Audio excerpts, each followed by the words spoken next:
Hello, this is Lisa Russick with the podcast We're All Psychic.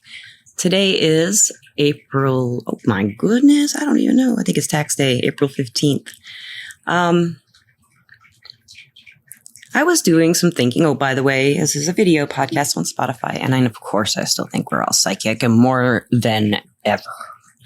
And, today my stomach's been spasming, and it's been spasming for about a week, maybe not a whole week, but it's been spasming for a few days. And usually it's an Ehlers-Danlos syndrome issue, which is what I have. As you know, if you listen. If you don't listen, I have hypermobile Ehlers-Danlos syndrome, and it is a connective tissue issue, and it makes me all messed up. And I try to work with it, and that's what the heating pad's for right now, and I'm waiting for the pharmacy to deliver something to help me stop the cramp. In the meantime, I just hate to lie there and think about how awful I feel. And just, so I'm getting my mind off it. And I was lying back and I was thinking about the kids, psychic kids, all the kids, every kid is psychic. We've had so many guests come on talking about when they were young and they had psychic experiences.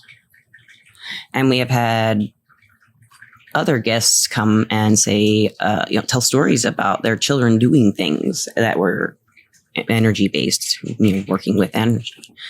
And many guests talk about how they were told not to do that and not to display that in their lives by their parents. And some of the parents were accepting, some parents weren't. It's all different stories if you've listened to the podcast. And, so, if everybody's all psychic and all our kids are psychic, I was thinking while I was lying here in misery, trying not to think about the misery, about how the generation coming up in, teenagers right now. I'm 48 today on April 15th, 2024. And in 15 days, I'll be 49. What? And that's pretty crazy. I'd be old. I feel old. I got old people problems like my guts. You don't want to know how bad it can get. You'll find out if you're not already there. Oh my goodness, Mal. And that, having some misery loves company and bitching about it helps a lot. Everybody has problems. So, the children have problems. What if the children, they grew up with Harry Potter and Magic Real and Marvel movies, superheroes, X-Men. Not that the other generations didn't grow up with those, but it's pretty generalized now in fiction. Most people know what all this stuff is from movies. But of course, the movies glamorize it and make you a little scared of it, or it's like that movie, the Ouija board movie. I did see that, but I don't remember much. I just remember being like, that's fun. Because, the everyday life of working with the energy is about feeling good and happy and, trying to feel the best you can and help other people feel that way too. And I'm thinking, with our youth growing up, they haven't had that perspective maybe so much given to them, that there are ethics. There are morals and there are consequences to things that they might try doing with their own energy as they explore it, because their generation is a lot more open to this. So I'm going to tell a personal story that I've never told on the podcast. I won't get too detailed, and I have talked about it a little bit. And there's a very good reason I'm telling this story. Because I knew a certain person when he was 18, and I had known him since he was 9. And I was very close with this young man, and I was kind of like a mother, I guess you could say, to this young man. And, well, to make a long story short, he summoned a bad entity, and a whole bunch of crazy stuff went down. I don't know how to tell the story yet. That's why one reason I've never told it. Plus, it's a story that is... I don't understand what happened all the way. I just had experiences, and I do know that he did that because I flew across a room and stopped him from whatever he was about to do, but he was not him. His eyes were black. That happened. And it'd be like, well, no, that can't happen. That's not real. But I would never believe anything like that could happen until it did. And it did. So this young man, I did find his Satan spell book. And I burned the pages that he had written to Satan and the spells and all the stuff like that. I don't know about Satan and God and angels on the Christian level, but I do believe in dark and bad entities that can make deals with you. And you may have heard Misty talk about her story. If you want to hear Misty's story, she talks about how a demon or a dark entity can make a deal with you. This goes into karmic histories and karmic bonds and past lives too, even. So, like Misty has explained in her podcast, Misty's Story, they always had an entity for a long time. So I wonder if this young man who had summoned this entity when he was 18 will always be with this particular entity in his life, and I think he will be. I don't know if he'll ever hear this podcast, but if he does, I think he'll know exactly what I'm talking about. And, so a lot of young people, when they start feeling the energy and they accept it, they know it's a real thing now. They know that this is like existing. This is something their parents are teaching them now. Some of them. I did. I taught my sons. If they wanted to learn anything and asked about it, I certainly taught them. Did a lot of tarot readings for them. My stepsons. And they loved them. Well, one loved them and one was like, okay, whatever. Whatever. He's always just whatever, though. I was thinking about other people that are that age that I get to know through my friends and their daughters and sons. How are they adapting to their parents looking into this energy? Usually it's their mothers, of course. And the fathers do. The husbands and fathers do appreciate the mothers having the interest, even if they don't dig it, or believe it or whatever. They're curious about it. Whenever I've gone to people's houses, friends of mine who have been interested in learning about this, metaphysics, the energy, they teach their kids what they've learned. And, but they don't always talk to the kids about the consequences of possibly, let's say, witchcraft.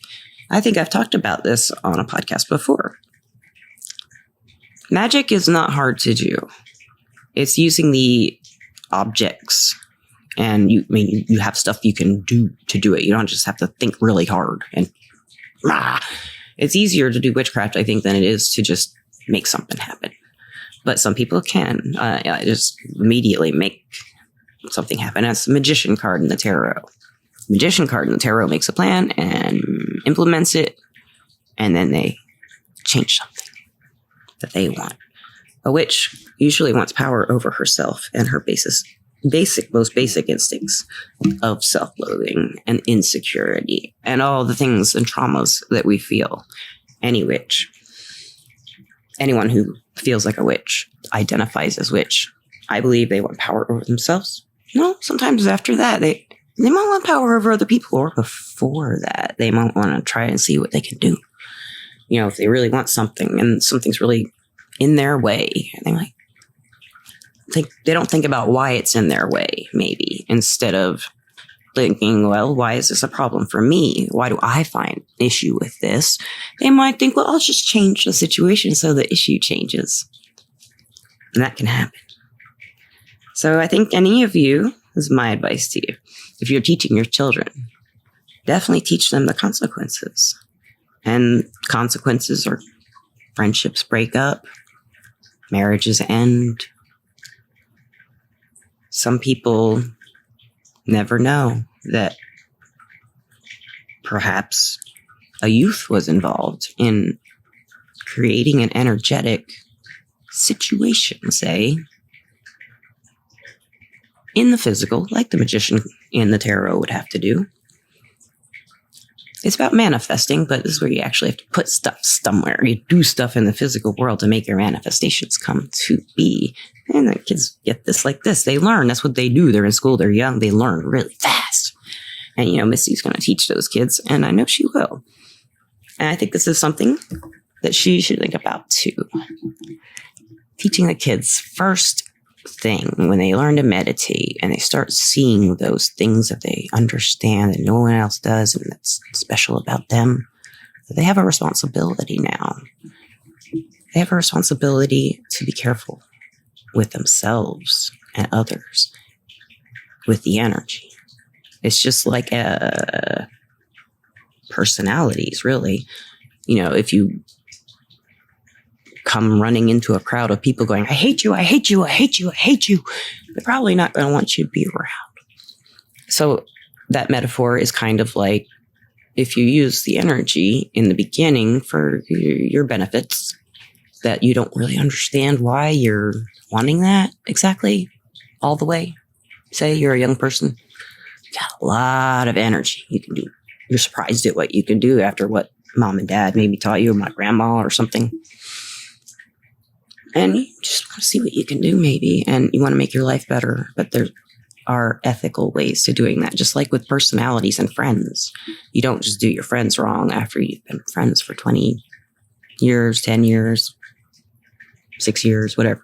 You don't just do it overnight for no reason. And when a young person can alter the energy and knows what she is doing, for example, say like a 17-year-old, 16-year-old, I hope that when children, and I know it sounds stupid to call a 17-year-old child, because you're not a child if you're 17, in my opinion, or 18. 18 especially, you're not a child. You may need to learn a lot of stuff, and you are. That's what you're doing. That's what you're supposed to do. And just don't feel bad if you are 18 and you're messing up, or 17, or 16, 19, 24, 20. Just take your time, think it through, get to know yourself. Think of the ethics. Think of the morals that you believe in. What do you stand for, young people? What do you stand for? Do you stand for those messed up people out there who are telling you what to do? Or do you stand for you and your friends and your love? And if you don't have love, then that's what you need to look at before you do any spell work or energy work. If you don't have any love for yourself and you're doing energy work on other people as a youth, you have a chance to really damage people without knowing you're doing it, because you haven't lived a life of experience. Or remember, you have, maybe if you're reincarnated, maybe you just don't remember. But let's say in your heart, you don't love yourself. You don't feel it, but you know the energy's there. And that's part of the reason you don't love yourself, because you can hear all those judgments. You can hear all the negative thoughts people have, kind of. That was my calendar. And I feel like the best advice I can give you if you're in that place is to cultivate that love for yourself. Start pampering yourself, and don't listen to people telling you that you are not worth anything, or that you are anything that you aren't. And if you don't know what you are, do that too. In your meditations, find who you are right now. You're going to change a lot, young people, if you're listening to this. And any mothers and fathers who are listening to this and teaching their children these kinds of things, I would love to hear someday that somebody says, I heard that podcast and it made a difference. I changed something because of this podcast. I made a different decision. That's what I would like to hear someday. And I think if we're all honest with ourselves and really look at our mistakes, they're learning experiences if people love us. And the people we tend to want to manipulate when we're children are the ones we love the most and who love us the most. Because we don't know why yet. When you're older, you do. Because everyone's different, of course. Everyone has a different reason for wanting to change things in their life. Young people. But consider changing other people's lives on purpose without their knowing, not very morally, ethically good. So that's just what I would like to say. And if the parents are out there teaching their children, think about that. So I had a 22-minute podcast, and I'm leaving that little thing that happened, because after that, all the audio was gone. Interesting. Oh, a psychic podcast is just the best. What could I have said? I don't know, but I think the energy wants me to stop right there. Thank you so much for always listening. Thank you, Everclear, our sponsor. Everclear, you are awesome. Vice app, where you can get advice from psychics and empaths to get the clarity you need to create the life you deserve. I know I said that. And love you, listeners. Thank you. Teach ethics. Teach morals. Akasha's been shoving that down my throat for a long time. She's right. Bye, guys.